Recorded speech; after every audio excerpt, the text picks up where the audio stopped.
ನಮಸ್ಕಾರ ಗುರು, extra innings Kannada YouTube ಚಾನಲ್ಗೆ ಸ್ವಾಗತ ಸುಸ್ವಾಗತ. I feel sad for G T ಗುರು. ನಿಜವಾಗ್ಲು ಇಲ್ಲಿವರೆಗೂ ಬಂದರು ರಶೀದ್ ಖಾನ್ ಅಣ್ಣ, ಮಿಲ್ಲರ್ ಅಣ್ಣ, ಸಾಯಿ ಸುದರ್ಶನ್ ಇವ್ರದ್ದೆಲ್ಲ ಒಂದು ಹೋರಾಟ ವ್ಯರ್ಥ ಆಯಿತು ಅನ್ನಿಸ್ತು. ಬಟ್ ಡಿ ಸಿ ಅವ್ರಿಗೆ ಕಂಗ್ರ್ಯಾಚುಲೇಷನ್ಸ್ ಗುರು. ಏನು ಗುರು ಈ ಮ್ಯಾಚು ಇವಾಗ ಹೆಂಗೆ ಆಗ್ತಿದೆ ಅಂದರೆ ಹಾಫ್ ಸ್ಟೇಜ್ ಆಲ್ರೆಡಿ ಮುಗ್ದಿದೆ. ಸೊ ಇವಾಗ ಕಾಂಪಿಟೇಷನ್ ಲೆವೆಲ್ ನೆಕ್ಸ್ಟ್ ಲೆವೆಲ್ ಹೋಗುತ್ತೆ ಗುರು. ಅಂದರೆ ಲೈಕ್ ಎಲ್ಲರೂ ಜಿದ್ದಿಂದ ಹೋರಾಟ ಮಾಡೋದಂತೂ ಫಿಕ್ಸು ಅನ್ನೋ ಥರ. ಯಾಕೆಂದರೆ ನಿನ್ನೆ ಮ್ಯಾಚ್ ನೋಡಿದ್ರಲ್ಲ, ಯಪ್ಪ ಲಾಸ್ಟ್ ಓವರ್ ಡ್ರಾಮಾ, ಇವತ್ತು ಲಾಸ್ಟ್ ಓವರ್ ಥ್ರಿಲ್ಲರು. ಸೂಪರ್ ಗುರು, ಸೂಪರ್ ಮ್ಯಾಚಸ್ ಎಲ್ಲ ಇನ್ನೂ ಲೋಡಿಂಗ್ ಇದ್ದಾವೆ. ಮುಂದೆ ಸೂಪರ್ ಓವರ್ ಬರೋ ಚಾನ್ಸಸ್ ಇದೆ ಅಂತ ನನಗನ್ಸುತ್ತೆ ಗುರು. ಬರುತ್ತೆ, ಭಗವಂತನ ಇಚ್ಛೆ ಇವೆಲ್ಲ. ಅನ್ಬಿಲಿಯಬಲ್ ಮ್ಯಾಚ್ ಅಪ್ಪ. ಏನು ಆಡ್ತಾರೆ ಗುರು, ಎಲ್ಲರೂ ಸೂಪರ್ ಆಗಿ ಆಡ್ತವ್ರೆ. ಏನಂತೀರಾ? ಕೊನೆಯಲ್ಲಿ ರಶೀದ್ ಖಾನ್ ಅಣ್ಣ ಲಾಸ್ಟ್ ಓವರಲ್ಲಿ ಗೆಲ್ಲಿಸ್ತಾರೆ ಅಂತ ಅಂದ್ಕೊಂಡೆ. ಬಟ್ ಏನೋ ಗೊತ್ತಿಲ್ಲಪ್ಪ, ಸ್ವಲ್ಪ ಮಿಸ್ ಆಯಿತು. ಒಂದು 2-3 ರನ್ನು ಓಡಿದ್ರೆ ಆಗ್ಬೋದಾಗಿತ್ತೇನೋ. ಆ್ಯಂಡ್ ಮುಖೇಶ್ ಕುಮಾರ್ ಅಣ್ಣ ಒಂದೇನು ವೈಡು ಹಾಕಲಿಲ್ಲ ಗುರು, ಏನೂ ಹಾಕಲಿಲ್ಲ. ಸೊ ಆಲ್ಮೋಸ್ಟ್ 19 ರನ್ ಬೇಕಾಗಿತ್ತು ಗುರು ಲಾಸ್ಟ್ ಓವರು. ಅನ್ಬಿಲಿವೇಬಲ್ ಅಪ್ಪ. ಮುಖೇಶ್ ಕುಮಾರ್ ಅಣ್ಣ ಮಾತ್ರ ಸೂಪರ್ವಾಗಿ ಬೌಲಿಂಗ್ ಮಾಡಿದ್ರು. ಅಂದರೆ ಲೈಕ್ ಯಾರ್ಕರ್ ಬೀಳಲಿಲ್ಲ, ಒಂದೆರಡು ಯಾರ್ಕರ್ ಬೀಳಿಲ್ಲ, ಎಲ್ಲ ಫುಲ್ ಟಚ್ ಹೋದ್ವು ಒಂದು 3-4. ಸೊ ರಶೀದ್ ಖಾನ್ ಅಣ್ಣ 6 ಹೊಡಿತಾರೆ, 4 ಹೊಡಿತಾರೆ, ಅದಾದಮೇಲೆ ಮತ್ತೆ ಇನ್ನೊಂದು 6 ಹೊಡಿತಾರೆ. ಬಟ್ ಆದರೆ ಎಂಡ್ ಆಫ್ ದ ಮ್ಯಾಚು ಅವ್ರಿಗೆ ಗೆಲ್ಸೋಕ್ಕಾಗಲ್ಲ. ಬಟ್ ಒಂದು ಒಳ್ಳೆ ಮ್ಯಾಚ್ ನೋಡೋಕ್ಕಂತೂ ಸಿಕ್ತು ಗುರು. ಸೊ ಓವರಾಲ್ ಆಗಿ ಸಮರಿ ನೋಡೋದಾದರೆ ಗುರು, ಶುಭ್ಮನ್ ಗಿಲ್ ಅವರು ಟಾಸ್ ಗೆದ್ಬಿಟ್ಟು ಬಾಲಿಂಗ್ ತಗೋತಾರೆ. ಸೊ ಡಿ ಸಿ ಅವ್ರ ಕಡೆಯಿಂದ ಓಪನಿಂಗ್ ಪೇರ್ ಯಾರು ಬರ್ತಾರೆ ಹೇಳಿ? Prithvi Shaw and Jake Fraser McGurk. ಗುರು ಫಸ್ಟ್ ಓವರಲ್ಲೇ ವಿಕೆಟ್ ಹೋಗಬೇಕಾಗಿತ್ತು, ರಶೀದ್ ಖಾನ್ ಅವರು ಡ್ರಾಪ್ ಮಾಡ್ತಾರೆ ಮೆಗ್ಗರ್ ವಿಕೆಟು. ಸೊ ಮೆಗ್ಗರ್ ಕಣ್ಣ ಆಬ್ವಿಯಸ್ಲಿ ಯುಟಿಲೈಸ್ ಮಾಡ್ಕೋಬೇಕಾಗಿತ್ತು, ಬಟ್ ಅಷ್ಟೊಂದು ಯುಟಿಲೈಸ್ ಮಾಡ್ಕೊಳ್ಳಲ್ಲ. ಬಟ್ ಆದ್ರೂ 2 4 2 6 ಹೊಡೆದ್ಬಿಟ್ಟು ಅಣ್ಣ ಹೋಗ್ತಾರೆ. ಸಂದೀಪ್ ವಾರಿಯರು ಸೂಪರ್ವಾಗಿ ಬೌಲಿಂಗ್ ಮಾಡ್ತಾರೆ ಗುರು. ಪವರ್ ಪ್ಲೇಯಲ್ಲಿ 3 ಓವರ್ 16 ರನ್ನು 3 ವಿಕೆಟ್ ಗುರು. ಏನದು ಒಂಥರ ನೆಕ್ಸ್ಟ್ ಲೆವೆಲ್ ಬೌಲಿಂಗ್ ಅಂತಲೇ ಹೇಳ್ಬೋದಪ್ಪ ಪವರ್ ಪ್ಲೇಯಲ್ಲಿ. So Shai Hope, McGurk and Prithvi Shaw 3 wicket ತಗೋತಾರೆ ಗುರು. ಬಟ್ ಇಲ್ಲಿ ವಂಡರ್ ಏನು ಅನ್ಸಿದ್ದು ಅಂದರೆ ಅಕ್ಷರ್ ಪಟೇಲ್ನ ಪ್ರಮೋಟ್ ಮಾಡ್ತಾರೆ ಗುರು ನಂಬರ್ 3ಗೆ. ಅಕ್ಷರ್ ಪಟೇಲ್ನ ನೀವು ಎಲ್ಲಾದ್ರೂ ನೋಡಿದ್ದೀರಾ ನಂಬರ್ 3 ಆಡಿರೋದನ್ನ? ನಾನಂತೂ ಅಂದರೆ ಆಲ್ಮೋಸ್ಟ್ ಎಷ್ಟು ವರ್ಷ ಆಯ್ತು ಅನ್ಸುತ್ತೆ, ನೋಡೇ ಇಲ್ಲ ನಾನು. ಅಂದರೆ ನೆನಪಿಗೆ ಬರೋದೇ ಇಲ್ಲ ನಂಬರ್ 3ಗೆ ಅಕ್ಷರ್ ಪಟೇಲ್ ಅಂತ. ಸೊ ಬ್ಯಾಕ್ ಫೈರ್ ಆಗುತ್ತೆ ಅಂತ ನಾನು ಅಂದ್ಕೊಂಡೆ. ಬಟ್ ಸೂಪರ್ ಆಗಿ ಆಡಿದ್ರು ಗುರು ಅಕ್ಷರ್ ಪಟೇಲ್ ಅಣ್ಣ ಆ್ಯಂಡ್ ನಮ್ಮ ಸ್ಪೈಡಿಶ್ ರಿಷಬ್ ಪಂತ್ ಇಬ್ಬರದು ಜುಗಲ್ ಬಂದು ಏನು ಸಕ್ಕತ್ತಾಗಿತ್ತು ಗುರು. ನೋಡೋಕ್ಕೆ ಮಾತ್ರ ಸೂಪರ್ ಇನ್ನಿಂಗ್ಸು ಗುರು ಇಬ್ಬರ ಕಡೆಯಿಂದನೂ. ರಶೀದ್ ಖಾನ್ ಅಣ್ಣ, ಇವರು ನೂರ್ ಅಹಮದ್ ಎಲ್ರಿಗೂ ಚಚ್ಚಿ ಹೊಡಿತಾ ಇದ್ರು ಗುರು ಇಬ್ರು.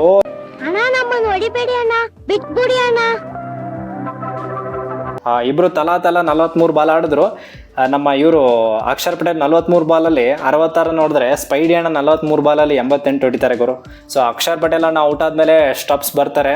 ಸ್ಟಬ್ಸ್ ಆ್ಯಂಡ್ ಇವರು ರಿಷಬ್ ಪಂತ್ ಅವ್ರದ್ದು ಲಾಸ್ಟ್ 2 ಓವರ್ಸ್ ಹೇಳಲೇಬೇಕು ಗುರು. 18 ಓವರ್ ಆಗಿರುತ್ತೆ. 18 ಓವರ್ ಆದಮೇಲೆ 19ನೇ ಓವರ್ ಸಾಯಿ ಕಿಶೋರ್ ಅಣ್ಣ ಬೌಲಿಂಗ್ ಮಾಡೋಕ್ಕೆ ಬರ್ತಾರೆ. ಯಪ್ಪ 22 ರನ್ ಹೊಡಿತಾರೆ ಗುರು ಇವ್ರಿಗೆ, ಸಾಯಿ ಕಿಶೋರ್ ಅಣ್ಣಂಗೆ ಗುರು. ಲಾಸ್ಟ್ ಓವರ್ ಮೋಹಿತ್ ಶರ್ಮಾ ಹಾಕ್ತಾರೆ.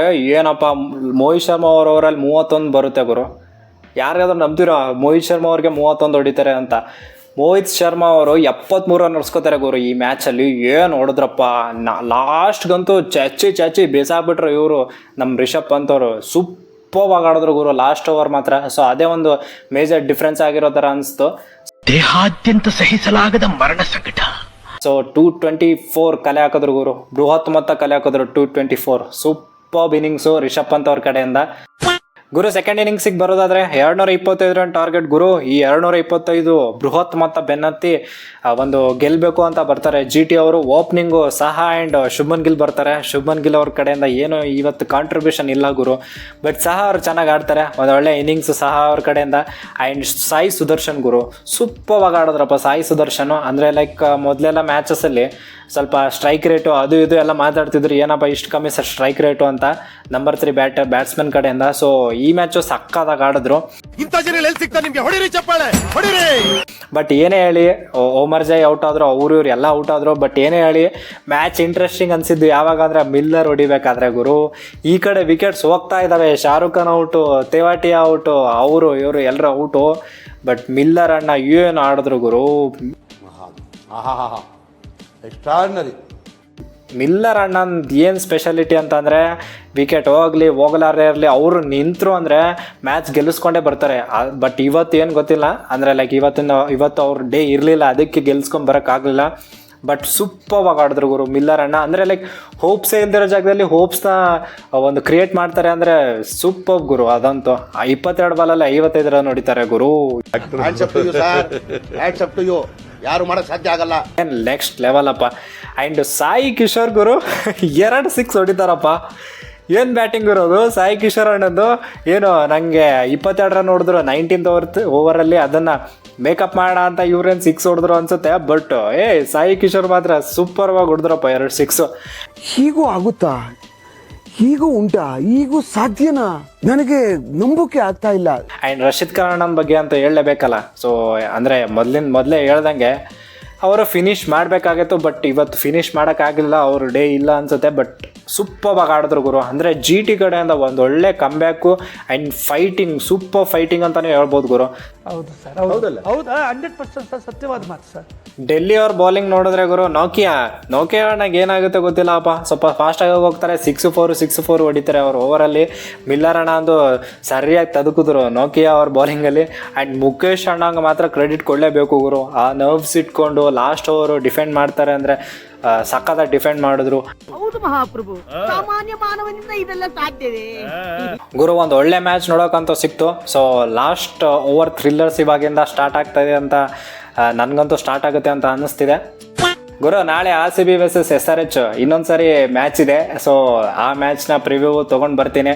ಯಾರು ಗೆಲ್ತಾರೆ, ಯಾರು ತಾಕತ್ತೆ ಎಷ್ಟು, ಏನು ಕತೆ ಅಂತ. ನಮ್ಮ RCB ಅವರು ಇನ್ನೂ ಕ್ವಾಲಿಫೈ ಆಗ್ಬೋದಾ, ಆಗೋಕ್ಕೆ ಚಾನ್ಸ್ ಇದೆನಾ ಇಲ್ಲ ಅಂತ ಎಲ್ಲ ಡಿಸ್ಕಸ್ ಮಾಡೋಣ ಅದರಲ್ಲಿ ವಿಡಿಯೋದಲ್ಲಿ. ಅರ್ಥ ಆಯ್ತಾ? ಸೊ ಈ ಮ್ಯಾಚ್ನ ನೀವು ಎಂಜಾಯ್ ಮಾಡಿದ್ದೀರಾ ಅನ್ಕೋತೀನಿ. ಆ್ಯಂಡ್ ಈ ವಿಡಿಯೋ ನಿಮಗೆ ಇಷ್ಟ ಆದರೆ ಪ್ಲೀಸ್ ಲೈಕ್ ಮಾಡಿರಿ, ಶೇರ್ ಮಾಡಿರಿ, ಕಮೆಂಟ್ ಮಾಡಿರಿ ಆ್ಯಂಡ್ ಸಬ್ಸ್ಕ್ರೈಬ್ ಅಂತೂ ಮಾಡಲೇಬೇಕು. ಇದು ನಮ್ಮ ಕಳಕಳಿಯ ಬೇಡಿಕೆ. ನಾನು ನಿಮ್ಮನ್ನ ಕೇಳ್ಕೊತಾ ಇದ್ದೀನಿ, ಡಿಮ್ಯಾಂಡ್ ಅಲ್ಲ, ಬೇಡಿಕೆ, ರಿಕ್ವೆಸ್ಟ್. 500 ಸಬ್ಸ್ಕ್ರೈಬರ್ಸ್ ಹತ್ರ ಇದೀವಿ ಗುರು. ಸ್ವಲ್ಪ ಬೇಗ ಸಬ್ಸ್ಕ್ರೈಬ್ ಮಾಡಿ ಅಂತ ಹೇಳ್ತಾ that's it for the day. Bye. ಜೈ ಹಿಂದ್, ಜೈ ಕರ್ನಾಟಕ. ಮತ್ತೆ ಭೇಟಿಯಾಗೋಣ. ನಮಸ್ಕಾರ.